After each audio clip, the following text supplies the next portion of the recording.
Welcome back, everybody, to the second of our powerful live streams from the Vermouth Society, which is brought to you by the Campari Academy. Today we're here with Giorgio Bargiani for our second episode of the 1757 Vermouth di Torino. I think I said everything correctly. Yeah, right? perfetto, Dean. Well done. I think we're getting better at this. Thank you for having me again. Yeah, you're more than welcome. I love having you in here. It adds an extra element of class to the place. Ooh. I think I need to start. You make me feel like I need to start dressing a little nicer when I present myself on camera. Probably next time I should drink vermouth. I Yeah. should drink vermouth t-shirt. So rather than me dress up, you're going to dress down. Yeah, probably. That's a good sign of hospitality, huh? Very much. It's like when there's an old story of the queen. Somebody took the water that you're meant to put your fingers in or something like that and drank it, and then everyone at the table was like, "What?" And the queen drank it as well, just because then it's okay, right? Yeah. The queen. That's so. So you're like royalty. No. For anyone that doesn't know Giorgio Bargiani, Giorgio Bargiani is the global advocate for 1757 Vermouth, and he's the assistant director of mixology for the Connaught, which is pretty special. And also, as I mentioned last time, if you did tune in, he's still currently the international bartender of the year. As long as it lasts. Right, as long as it lasts. If they never run International Bartender of the Year again, you can just be International Bartender of the Year forever, right? Now, I am going to make you a drink today. Oh, thank you. Well, we're going to make very hospitable, I must say. We're going to make one together, I think. So I've brought my own ice. Which, I mean, it's my space, right? One of your, how many shapes of ice you have here? I have lots of different shapes. I have ice in all different shapes and sizes. I have cubed ice. I have different size of cubes, and I have tall spears. This I've never actually used these in this context before. So we're just getting into like bowls. Sphere. So isn't it cute? Now you can only fit 2 in there.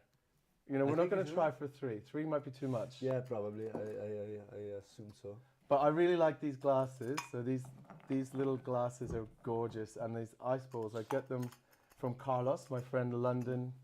Well, is it Ice Studio London? Something? Yes. Yeah. Okay. We're not throwing it around this time. You go. Yeah. Perfect. And I'll probably. We're gonna do it. Ready? You're gonna do it. Oh! It's so dangerous. So you're bringing flair back. We don't need any more bolts, right? No, we've got all the balls. There's 1 and 2. Oh. And don't forget the smile. Right? Now you can take that one back. So Grazie. It's very dark. Cheers. Salute, grazie. Salute. Oh, gorgeous. So today I think our focus was on hospitality today, Wasn't right? it hairdressing? Hairdressing? No, hospitality. Look at that. You improved since last time. I got a haircut. I did get a haircut. I left the front a little bit long. I wanted to look nicer on the camera. But you did it for me, so it's you make me very self-conscious. Hospitable gesture. Right, so today we're going to be talking about hospitality, right? Indeed. And how hospitality is kind of part of your whole being. Very much. So how does hospitality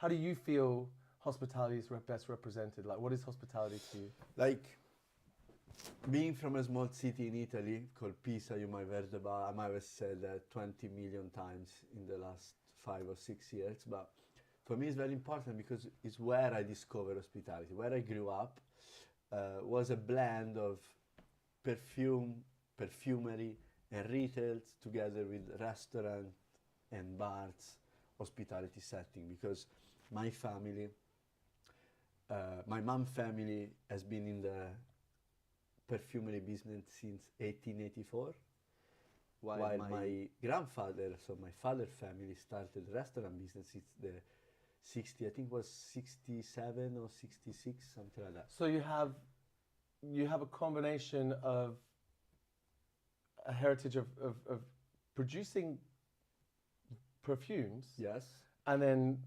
actual hospitality like restaurants. correct. That's a magic mix for So flavors, aromas, Aromas. scent, as much as, food flavor, food combination, food preparation, and service. But what I think link the two together is how within our family we have always been defining the places, the workplaces, as bottega. My grandmother to today will say, when I was going to the bottega and opening it, or my uncle who is running the restaurant still say, I'm going to open bottega at 5. Okay, you so know? they don't say I'm going to work, I'm going to the bottega. Yeah, And so the bottega, like, is that where your family were? They weren't just producing, like making. What am I trying to say? Your family weren't just making perfumes; they were actually selling them in Correct. Okay, that's amazing. but also the restaurant we defining as a bottega. Yeah. It's a sort of an ecosystem because, my family has spent and still spend a lot of time in there. And so as today, people very much driven as we are in our career, in our life, we invest time in what we do and what we like. My family taught me that it's important to give a lot to ourselves, to the bottega, to the place, to invest time, to research and to develop whatever it's our product in order to satisfy our guest, our customer. Yeah, so they taught you whether it's selling, Shampoo or yeah, or soap actually giving or- service. You need to put a little bit of yourself into it, correct. and add your personality in. Yeah, but so let me give you more a picture of what is a bottega, so how I see a bottega. We live in the world of supermarkets, no? Or the world of Amazon. So, yes, the customer experience in buying has developed even in certain setting like a big shopping mall or again through Amazon, so through an app. But now, more and more, who is buying is looking for something experiential, no? Yeah. Something that entertain. While a bottega is a place that as a core thing has this entertainment somehow. Why? Bottega, it's simply a corner store, a small shop that probably back in the days will have a bit of everything, or maybe will be specialized in something like perfumery or like pasta for my father one. And it's not just selling in order to make money. It's just selling, but to retain the clientele, you need to give a reason to these people to come back. Yeah, something beyond just an exchange. It has to be Money like for personality. goods, So will be remember them, remember what they like. Eventually remember personal thing about them. Their son's birthday or their favorite TV show. So every day they will come in, they will ask for whatever they need, but while they ask, a conversation will start about life and eventually about that particular detail that we recorded, let's say, and we take it out again to make them feel special. Yeah.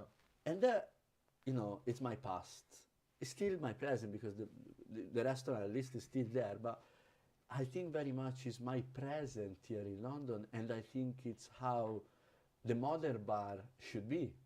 A bottega, a place where you don't just go for a very good vermouth like 1757 or a Negroni or a martini cocktail in my personal case, but it's a place where you want to go because you feel special, because the people there make you feel special, and these people are called bartenders or server or managers. But, That's exactly the reason I would have back in the day considered myself when I say back in the day, I mean when I was actually bartending. I would have considered myself a bartender. If someone says like, "Oh, what do you think of mixologist?" I'd be, well, mixology is important, but bartending is about tending to the bar, and there's more in the bar than just some chairs and some bottles. There's people.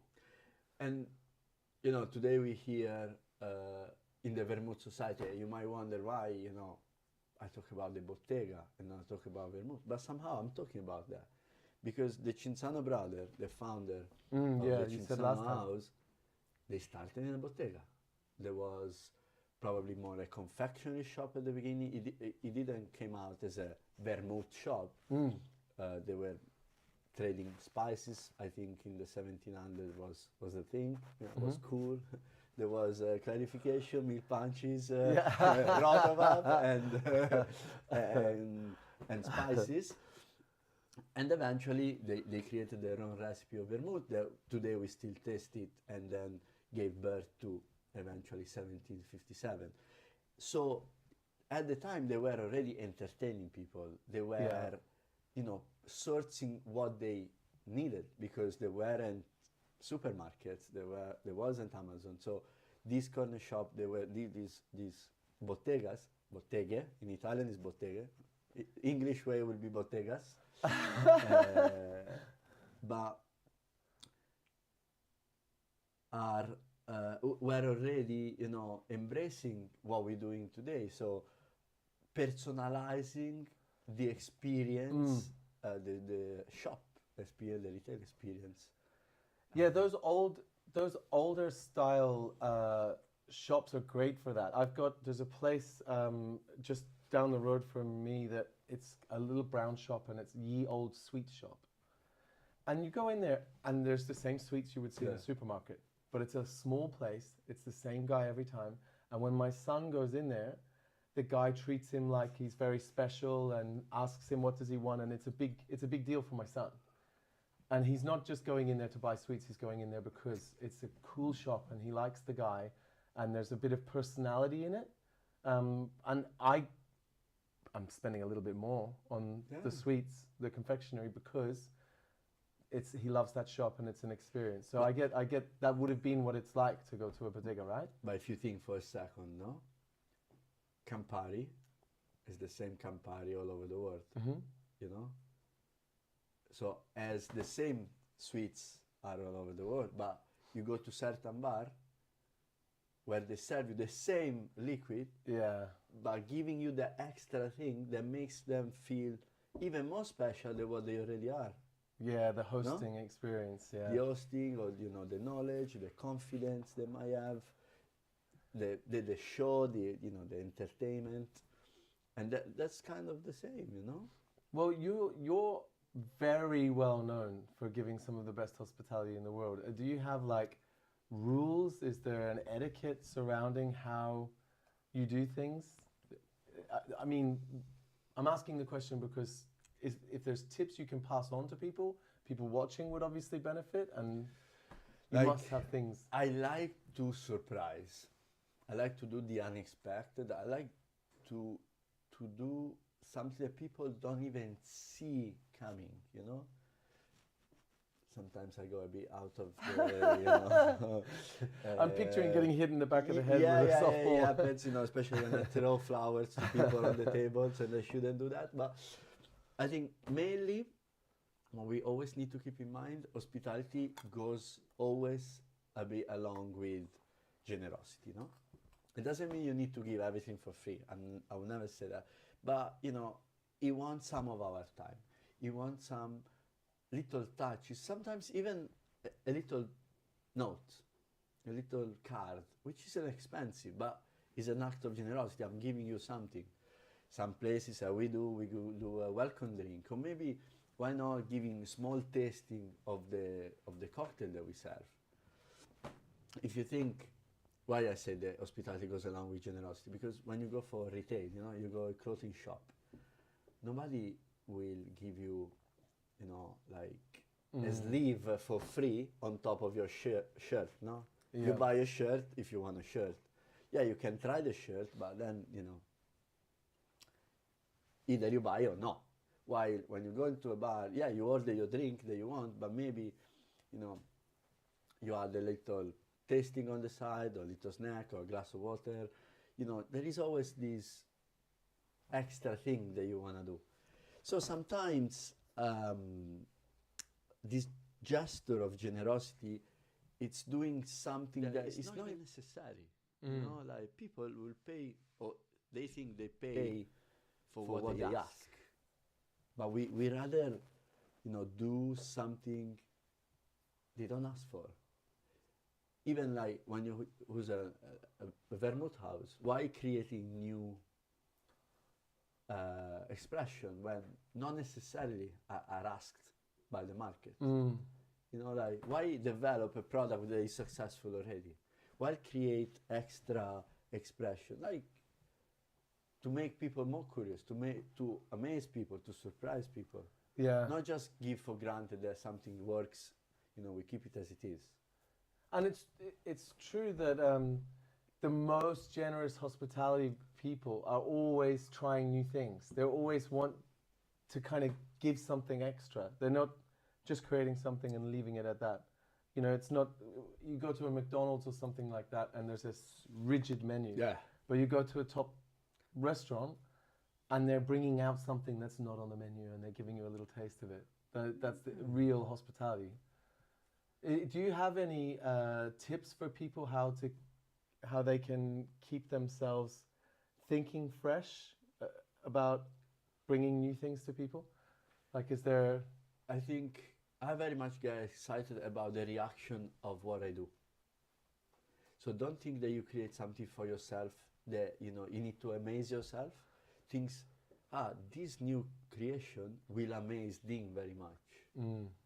I think move the focus from yourself to who is gonna actually enjoy what you do. Do something that is not granted, is not obvious, and it comes with the excitement of who is drinking it.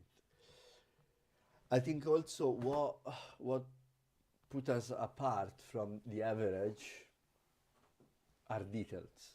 Mm. And details, in my opinion, are very much related to hospitality because, bars are bars. Again, if you go to very high-end top bars and your local place, many products are the same. Glasses are glasses, ice is ice. But there is ice and there is ice. There are glasses and there are glasses. There are manners that change, and the manners and the time we invest in others affect a lot the final result of our bar experience. So let's always, as a bartender, you should always analyze every gesture, every standard of procedure that you apply. Mm. And how can I improve the way I greet people? How I can improve the way I place a drink on the table, as well as how I can improve the farewell when they leave. Yeah, the farewell, the actual saying goodbye to people is a really powerful tool. My first trip to Tokyo, some of the restaurants that you go into, when you walk in the door, the entire team stop and they're like, "Hey," and at first it feels a little cheesy. Yeah. But actually, But you still remember it? I remember it now. I remember that when we paid our bill, we're leaving, and the whole said, "Domo arigato gozaimasu," Yeah. and it's like, wow, like they're all saying thank you. And, yeah, thank you. I'll never forget that now. I love that about, one restaurant in particular. They had it so perfect. Yeah. Everybody stopped at the exact same time. And it was a big, busy place, and everybody did exactly the same goodbye at exactly the same time from different areas of a big room. It was impressive. Wow. The choreography was really cool. But yeah, so you teach the rest of your team to make sure that they're saying hello to people when they arrive and saying goodbye to people when they're leaving. They're always doing the... It's not really teaching, it's more like, I could say mentoring, but I would say also pushing. Saying hello and goodbye is a must, I hope. Mm-hmm. I hope that people think it's a must. Doing your way, it's what sets you apart from the crowd. You want to be well-known bartenders. And when I say well-known, it doesn't link to awards or recognition. In that sense, like, you want to be recognizable for your guest. You need to make sure that in every action that you do, as we said, you put your way, your personal way, your tone of voice, your words, your body language, or your gestures, no? That will set you apart. Yeah. You know? I think also, when you look at your drinks, they should speak for yourself. You can't speak, I mean, you must speak about them, but you know, you speak about yourself. When you are a bartender, you make your own product at some point, or brand, new brand comes out, you need to have something that, you know, stand out in a big bottle shelf. In size, in shape, in font, colors, you know, really represent who you are. The same as a bartender, the one, you need to take care of she, they need to take care of every aspect. Get every single detail down. I find there's a couple of styles of hospitality, styles of bartenders that I don't see as much anymore, that I kind of miss. When I first started bartending, there'd be, you know, the grumpy old bartender, like when you walk in, they'd be like, you again. You know, they're joking. You know, you at first you don't think they're joking, but after a while, you realize that they are warm people. They're really hospitable, but there's this prickly personality on the outside. And when you're leaving, I'm thinking of a very particular person that I used to go in get pints of Guinness in Ireland, and he looked like it was the worst thing ever when you walked in the door. It's like he hated you. And I was like, this guy really doesn't like me. And then when you're leaving, he would say goodbye, but he'd be like, oh, you're going, finally, get out of here, you know, like, get out, you know, don't come back kind of thing. And after a while, I realized, like, you know, I know he's joking a little bit, but I realized, like, he's got that routine down so well. His timing is so perfect. And it's a show, you know, and I don't see that as often anymore. It's kind of the hellos and goodbyes, yes, but that personality coming out, that's very unique. That's memorable. It makes me remember them. Do you think that the Cinzano brothers were big characters? Sure they were big characters. You know, like, we still talk about them, so you know, it's how you leave your mark. You know, little product placement at the Corner Bar. We just launched our book. You know, yeah. So you know, it arrives tomorrow. So your book is released on Amazon tomorrow. Yeah. It's my birthday tomorrow as well. It's your birthday tomorrow? What a celebration, huh? See, if it arrived today, I would have got mine signed. But I'll just have to come into the corner. On the next episode of Vermouth Society. That's exactly right. Yeah. I was saying, I mentioned the book mainly because, you know, like, aim for something that will leave your mark. You know, I mean, we never expect to be part of the creation of a book, but aim to it. Oh, yeah, you're an author now. Yeah, co-author. Co-author, that's amazing. Right, so now that we've established that you're a co-author and an expert in all things, or at least your things, if there's anyone watching that has any questions for Giorgio, don't forget to throw them down in the comments, and we'll pass them on to him. We've got people here that can pass on the questions. I'm trying not to look at my phone. Yeah. Because it gets distracting. So where were we? We got distracted. Details, hospitality, saying goodbye. That's a big one. Saying goodbye, but also appreciate. I mean, you don't need to love the word. But appreciation, it's a simple gesture. It's a simple added value that you can add to your performance, let's say, not while you're working. You know, you have somebody in front of you. You don't need to like, again, everybody, but while they're here, while they are enjoying what you do, while just, you know, make a compliment. Not everybody in front of you will be beautiful, but probably they will have a beautiful jacket or a beautiful bag. Or maybe they're talking about beautiful places in the world, and jump in if you can, and appreciate and ask questions and listen. Because it's Yeah. a big thing, I think, now to listen what people say.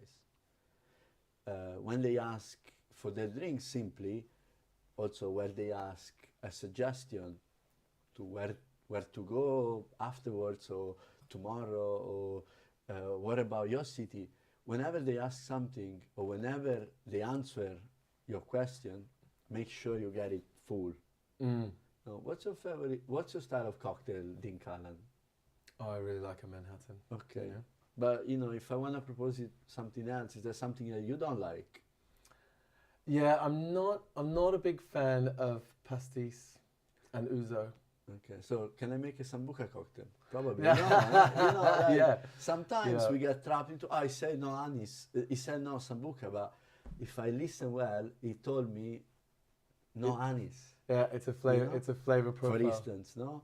Either I take the bet and I go in and I say, I know you don't like this flavor, but I want to make you change your mind, or simply say, I made sure I didn't use any anisey flavor in order to meet your expectation, Yeah, exactly. Sometimes we don't listen we just listen the words, we don't listen the meaning, I think. And I think we need to be more focused on that. Yeah, that focus is a key word there, because I think if you're paying that much attention to guests and you're doing it as a almost as a rule, like this is how we are going to be successful, you must have the fundamental basics down really well. Because I think sometimes in the past maybe 5 or 6 years, I've noticed that part of the reason I'm not able to have as good a conversation with bartenders when I'm sitting at the bar, part of the reason I don't feel the hospitality as much as I used to, is because either people are understaffed in places, or they're brand new, they don't have the experience, and they're actually they're already struggling to keep on top of the basics, and then it makes it difficult for them to be able to pay the attention that is needed to have a real conversation or to take the extra time. So you guys having your basics down so well. But I think something that works very much with us is the fact that we have a bit of longevity in our team. Keeping the same team for a long time. I've been there for 10 years. Yeah. I was 16. We have people 5, 4. I go 16 years. He started when he was 14. Yeah. So now he's 30. But that lead to the fact that for me experience is crucial. Experience is crucial, as well as knowing what you do, your product. When product is not necessarily the vermouth you use or the kind of glassware, but it's like the overall experience that you provide. You know the neighbor, you know what's going on, in certain period of the year. Because, when you approach your guest, you can't talk about cocktails for the whole time. Entertain them with something. When I was saying they don't expect, tell them, okay, once you leave, there is a restaurant behind the corner, the bar manager or the restaurant manager, a very good friend of mine, go and meet him and them and tell her that I sent you. Yeah. For me, that's one of the most powerful things that we can do. And I'm lucky to have a network which is fairly big of friends around the world. So I can do this on a global scale. Working in a hotel give me more tools because I have people that generally travel the world. So Dean Callan comes to the bar, Mr. Callan, I'm aware that, or you told me that next week or next month you go to Tokyo or you go to New York, go and see this person in this bar. Go and see. Or maybe I arrange you a reservation and on the side I speak to my friend and say, this Mr. Callan is coming, he likes Manhattan, make sure you offer him a Manhattan. So these are invaluable moments that we can all create. Global, it takes probably a bit of time and experience and some luck, my opinion. Yeah. But why not starting local, I'll book the restaurant across the road for you for tomorrow, leave it with me. And then when they arrive, you share already those details that you recorded, like talking about their preferences, and they are used straight away, and that is magic. It Yeah, it feels is. like magic. You tell, you record their favorite vermouth style, and once they sit down, they get a shot. That, I mean, if it's somebody that for you is very relevant, maybe offer it. Yeah, You know, nice. it's a little, so look at it a bit selfish as well, no? I want to grow, I want to have opportunities in my life. I'm meeting somebody that in my eyes is a cool person I want to hang out with, or potentially I want to work with. Mm. And not always the CV is what speaks for you. The way you act, what you do, what you can do. So imagine you, I just understood that you are a big CEO, owner of a company or whatever. I arrange the reservation and I offer you a glass. You don't need my glass. You don't need 10 pounds or 15 pounds. But that gesture can lead to, who knows? Yeah, it makes people remember you. Yeah. Yep. That's a powerful thing. Very cool. Details, huh? It's all those little tiny details. Yeah, like we always focus on how big we can go. Yeah, we need to go big, but we start a little step at a time. Yeah, you can't get big without lots Yeah. of little. All right. And so talking about small little things, We're both getting distracted at the same time. Yeah. It's there dangerous. is a party going on. No, I'll take 4 letters to talk about some details, or not details, or ways that I particularly like and I think I embrace. There is a good friend of mine, a vermouth lover as well, that a few years back simplified what's inside vermouth in 4 words, in 4 letters, an acronym basically. And this acronym- Is it LOVE? No, yeah, I love you too. Yeah, I thought, yeah, I thought Foxtrot Uniform Charlie Kilo. That's bad. Foxtrot Uniform Charlie Kilo. That was a song. I can't believe that took me so long. I just wasn't expecting that. Okay. That's a song I was listening to when I was a teenager. Foxtrot. And so this is okay. Oh, okay. We have a question come in, Okay. and it's being presented on a huge billboard so that we don't look at our phones. It's like this. So we do it now. Okay. The question. Yeah, Before so, we move on to the letters. So before we do the 4 letters, let's get the questions done. What is your favorite hospitality experience that you've ever received? Wow. From Emily. Ah, thank you, Emily. Is this a tough one? Recently, I have something I say, wow, I was mind blown.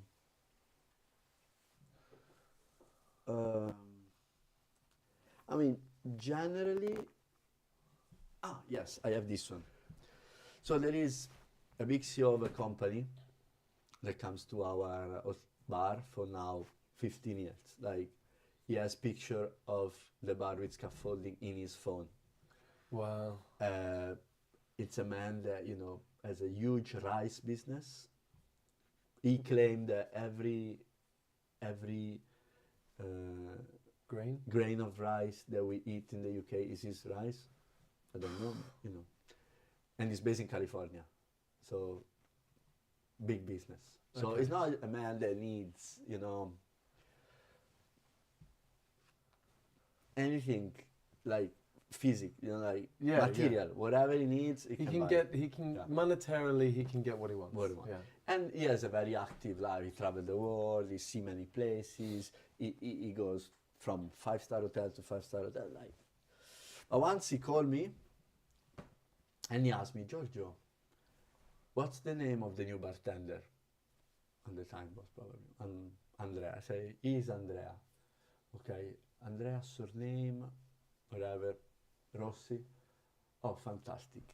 And while he was typing the name on his phone, I overlooked on the phone, and I saw that on that document he had the name and description of all of us. It took me, probably a few minutes to an hour to realize why, but that was the effort that he wanted, and he wants to these days to remember the name of everybody. Wow. So even he's a guest in your bar, and he's going to the extra effort of every time a new person comes in, so he doesn't forget their name. He's giving the description so he'll remember who it was and putting it back in his notes. Yeah, like brown hair, blue eyes, whatever. Did you start doing that yourself? I think social media, they help me a lot. Like whoever I meet, I try to find their social media profile, also because then I have something to talk about as soon as I see these people.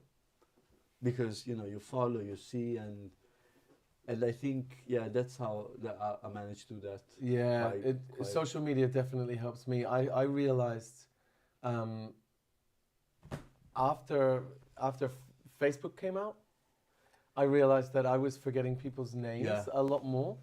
But when I seen their picture and then the written text of their name, I could remember it way better than when I'd just been told the name. And I don't know whether I've got a problem, like I learn better from texts and I need all three, but I learned it much better that way. We got a question for me to share my favorite hospitality experience. Fantastic. Which is obviously very difficult. I seen you struggle. I was like, lucky I'm not being asked that question. I think for my favorite hospitality experience, there's so many. Having traveled around the world, I've been to almost 80 countries. But the one that I think had the biggest impact on me personally, I went to Melbourne when I was living in Australia to see Sacha Protaski. He'd come to the Melbourne Bar Show in, I think, 2006. And he's still at Milk and Honey. It's early days, this, I think, pre-Facebook, before social media made everybody connected and you could see everything. And I flew 2.5 hours or whatever because I had to see what's this guy like. Yeah. And for anyone that knows me, if you're watching this, like, if you think I'm arrogant now, you should have met 2005 me, okay? Like, I was not afraid of anything. I had, in my mind, I'm going to take over the world. And I went down there and I had a couple of other friends who'd come from Brisbane and around, and they were young. And I went up to Sacha and ordered a drink off him and got a drink off him and had a bit of a chat and then drank my drink, and I'm sitting down. And there were a couple of young bartenders that were too scared. They were too intimidated by his presence to speak to him. And I'm like, guys, just go over and, you know what I did? I was like, I'm going to just go over and speak to him. I went over said to him, hey, there's a couple of guys over there that they're too shy to talk to you, but they really wanted to order a drink from you.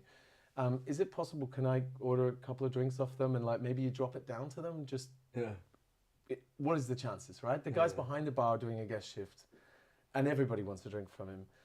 He said, you go sit down, it's okay. So I sat down and he's serving other people and enough time went by that I thought, oh, it's probably not going to happen. Yeah. But what he was doing, he was making sure everyone in the room was taken care of.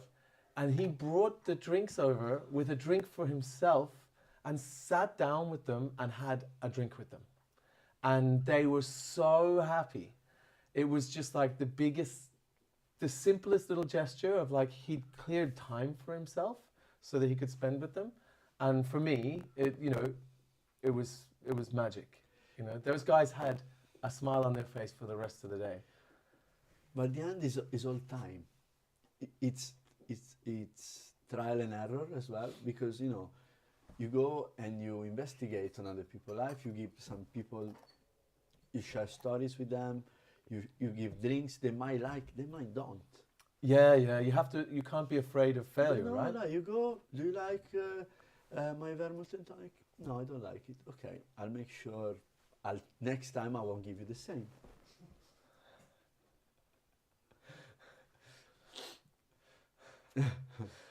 Okay, difficult guest. We're trying so the idea of not having our phones here so that we don't get distracted. We got a giant billboard. Okay, so we got another question in, as you might have recognized. Question time, question time. How do you deal with a difficult guest and still remain hospitable? So, are you gonna give us this one? Yeah, Ah. you want to give it first? I mean, I think that in my heart, the core of hospitality is being able to see things from somebody else's point of view, even if you know it to be wrong. Does that make sense? Yeah. So if someone's, they're wrong. They shouldn't be doing this, right? They're acting out of place, or they're saying something. If you have the empathy and the capacity to put yourself in their shoes and not act like you would act if you were in their position, but try to understand them enough to see why they're acting out, that's hospitality. Yeah, very much. Like in terms of, there should be, if it's not, I'll find out, there should be Giorgio, one of my colleagues listening, and he knows that one of the hardest thing I hit on when mentor and training the team is like when somebody is challenging and difficult with you, there's nothing personal, or at least even if they mean to be personal, from your side, did you ever have dinner with them? Do you hang out with them? Do you know them? Are your relatives? No. Most of the people that you serve, and when I say most, even for me, that I know a lot of people, 80 to 90% of the people that walk into the bar are people they never met before. And they get upset because they are unsatisfied about something.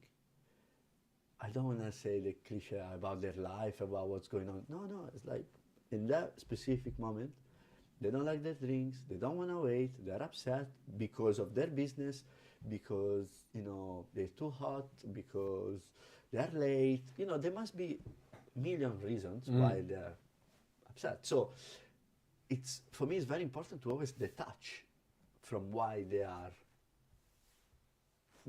let's say, care about why they are upset, while not being emotionally involved in why they're, in a way, it's like, when you're a doctor and you see people sick and you're sad for them, you're not going to last long in that profession, because you will see sick people every day. Yeah. If you see people, they come to bar to have a good time, and it's very easy to not meet the expectation of somebody that is looking for a good time, because my good time is different from your good time. From Laura and Stu good time. We see things differently. So they will come, they will expect this to happen, it won't happen. Potentially something better could happen, but potentially not. And so whenever somebody is difficult, let's say, okay, let's very clinically assess the situation. Why is upset? Why she's upset? And once we understand why, let's first fix it with what we have, with the tools that we have. You're waiting for a drink, I'll make sure the drink arrives fast. Yeah. You don't want to pay for a drink. Why you don't want to pay? Because I believe it's too expensive, or I wait too much, or da da da da da. Okay, what I can do. You don't like the table, I try to move another table. Not always will be possible, but whenever we can't fix the situation with what it's asked, let's do something else. Yeah. Like, I wait for my drink and the drink won't come. Let's get a little tasting of vermouth. You talk about the vermouth. You spend time with them and say, this is my favorite product, I want you to try it, while you wait for your drink to come, for instance. And that's how I think I deal. Generally, as you know, everybody said, straight up with style. And don't forget the Smiling. smile. It will always help, you know, like if somebody's grumpy and you go grumpy, the fight starts. Yeah. Easy, easy, easy, you know? While you go there with a genuine smile and you say, I'm very sorry for you, be like connected with how they feel. Yeah, Did very I nice. answer the question? It's Grazie. problem solving, really. Like, if someone's unhappy, they've got a problem, but the problem could have come from anywhere. Finding that problem and solving it. Yeah. Yeah, that's a And good not one. just he's upset with me. No, nobody. Yeah, he's upset with Oh, you yeah, because it's he's not not happy personal. about what he asked for. I can't remember who it is, but there's an actor who responded to somebody saying, you know, like somebody not liking them. They were asked like, oh, how do you deal with people that don't like you? And The husband of Penelope Cruz. no, it was like Una the falta di actor gusto. responded with, if someone says they don't like me, I'll ask them to send me a text message explaining, you know, why. You know, like send me a message about it. Yeah. You know, and if they don't have my number, they don't know me well enough to be upset with me, right? And that was really powerful for me because I was like, oh, But that's what it is. yeah, You know, like do we share anything more than this work interaction? Like, I want to be hospitable. I'll be as much as hospitable as I can. But if you want something that is not there between me and you, yeah, I yeah, step out. You know. yeah.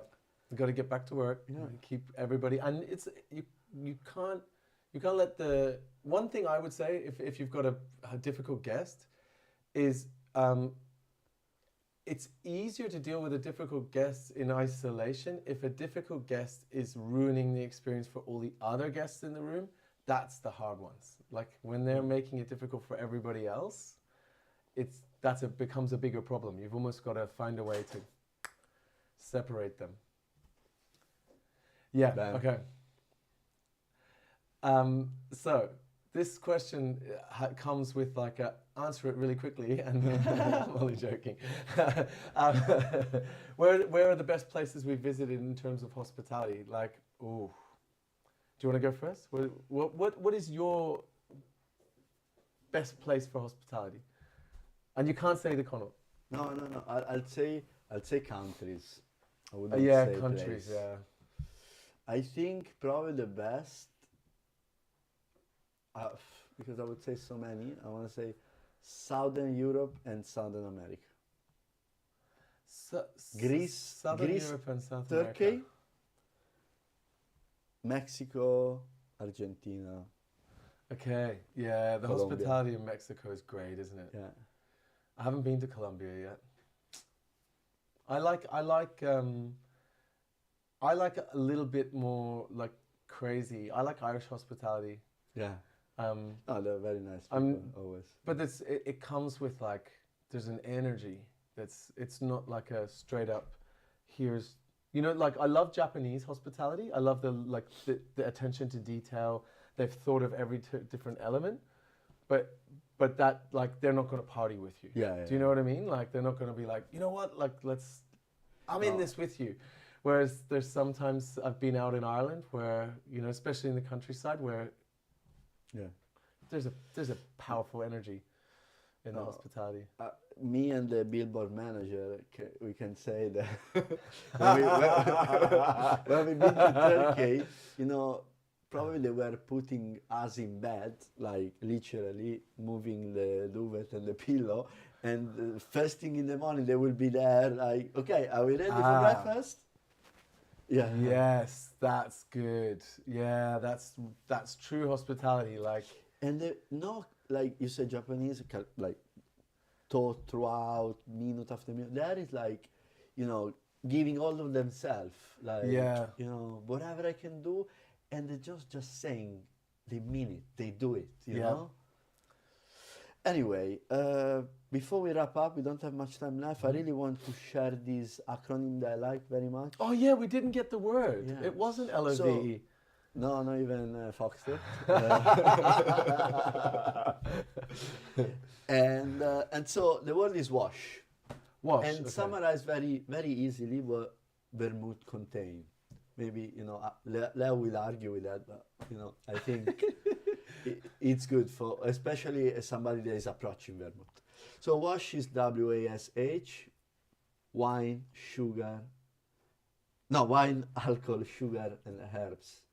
That's what vermouth is, you know, mainly wine, fortified with sugar and herbs. I twist it into welcome, attention, smile, hospitality. So it was wine, alcohol, sugar, herbs, and you twisted it so that not only are you giving people the wine, alcohol, sugar, and herbs, you're also giving them Di Torino. wash Di Di Torino. Torino. Wine, alcohol, sugar, herbs, Di Torino. But you're giving them a welcome. Yeah. You're paying attention to them. Correct. You're smiling. Always. And then to deliver a great hospitality. Hospitality, yeah. That's amazing. And if I can break down, you know, welcome, we spoke about it, but again, the welcome is an opportunity, no? Yeah. And we need to be excited about welcoming people, because every person that comes through our door is a business opportunity, in the sense that, you know, they come to drink, so they come to give you money, but it could lead to other opportunities. So be curious about who you welcome into your place. Yeah. You know, talk to them about what they like, make them feel special, make them feel unique, and eventually they will remember you, as we said already, and that will lead to something else. And you could create connections for them as well. Yeah. Yeah. Yeah, very much. Introducing people, when you know this person's into this thing and that person's into that thing, and they actually, you start to realize that they could work together. Yeah, but the connection are what they make you bigger and better. Yeah. You know, you want to be a good bartender, yeah, you will be the best of the best, but if nobody knows about how you are the best of the best, eventually you will be the best of the best for yourself. And it's not enough. You could be the best bartender in the world, but if you're only making drinks for your mom at home, no one's ever going to know, okay? Correct. And moving on to the attention, you know, like once you meet these people, pick up everything, because that's why you need to personalize their experience. That's why you need to announce their time while they are drinking or dining at your place. Yeah, that's where the listening came in that you mentioned before, you know, like paying full attention to them. You confidently know all your menu. How many drinks do you have? 6, 8, 15, 20, 30, 45. You gave me 3 hints about what you like.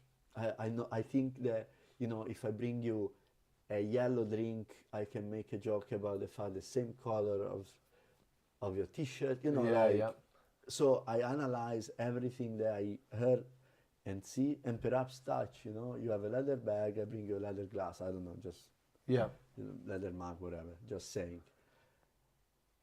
And that will catch the attention, and the more you do, the more you're trained to do. The more you are open and focus on these details, the more you will do it naturally. Yeah. And the more will open doors for you with these people. So doing it starts to become a habit. Yeah. Like starts to become simple example I always use.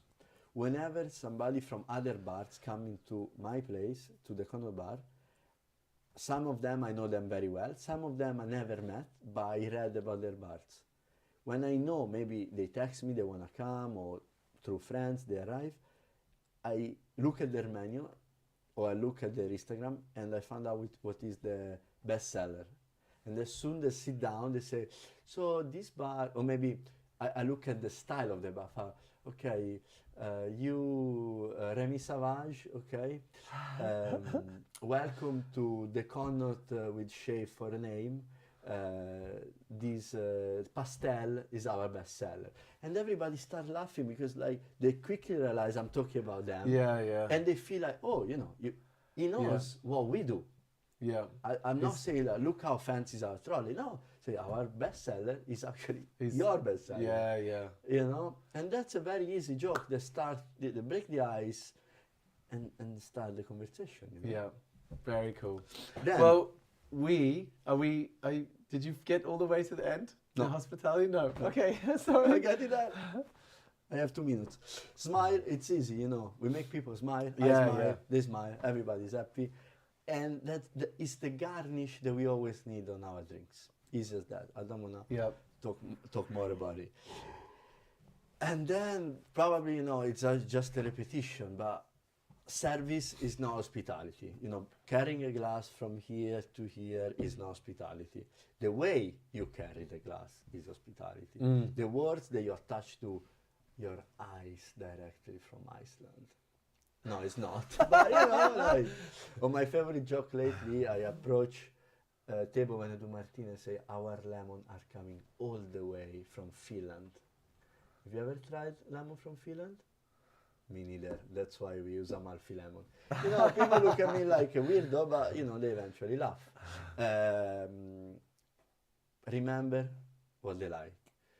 Do things before they ask. Spend time with your guest. You know, talk about you. Talk about your holiday destinations and ask about their holiday destinations. Are they favorite movie? Mm. You know, not many people know that Dean Callan has a Batmobile. Yeah. I love my Batmobile. And so that's hospitality, you know, project yourself into others. Very cool. With a glass of vermouth on your hands. And don't forget to smile. Never. Okay, well, look, we ran out of time about 15 minutes ago. Really? But it's been lots of fun. It happened really quick. And I just want to say thank you again for coming. Grazie, Dean. I want to say thank you to the guys from 1757 Vermouth di Torino and the Campari Academy for making it all happen. All right. So this is going to become one of Giorgio's 20 minutes shirts, because he says he wears a shirt for about 20 minutes between the time that he's showered and on his way to work and the time he's working. You know, is that right? Very much. 20 minutes. And then I get the suit on. Yeah. 20 minutes. Right. It'll be pajamas. It can be pajamas. You know. Right. So to wrap it up, I want to say thank you for coming in. Thank you for the guys from 1757 Vermouth di Torino and the Campari Academy for making it happen. And I just want to say, on the 28th and the 29th of May, which seems like a long time away, but it's tomorrow. It's back really fast. It's going to be slightly warmer, which would be great. We'll be getting into a little bit more action-packed versions of these. So our first podcast on Vermouth di Torino, we talked about the history. You know, where did it come from? This one we talked about what is hospitality, like what does it mean to you, and what are the connections between hospitality and the brothers that started Vermouth 1757. Next time we're going to be actually mixing drinks. Ooh, right? exciting. We're going to make use of the bar area, which if we cut to it right now, you'll see it's completely empty, nothing happening. But next time we're going to be mixing drinks, right? So if you do get the opportunity, tune in to the next episode, because the next episode we're going to be making 1757 Vermouth di Torino cocktails with the world-class Giorgio Bargiani. And the amazing Dean Callan. And also on the 28th we'll be on it, doing it with Leonardo Lauci as well. So be very good. Cool. And thank you for tuning in. Thanks.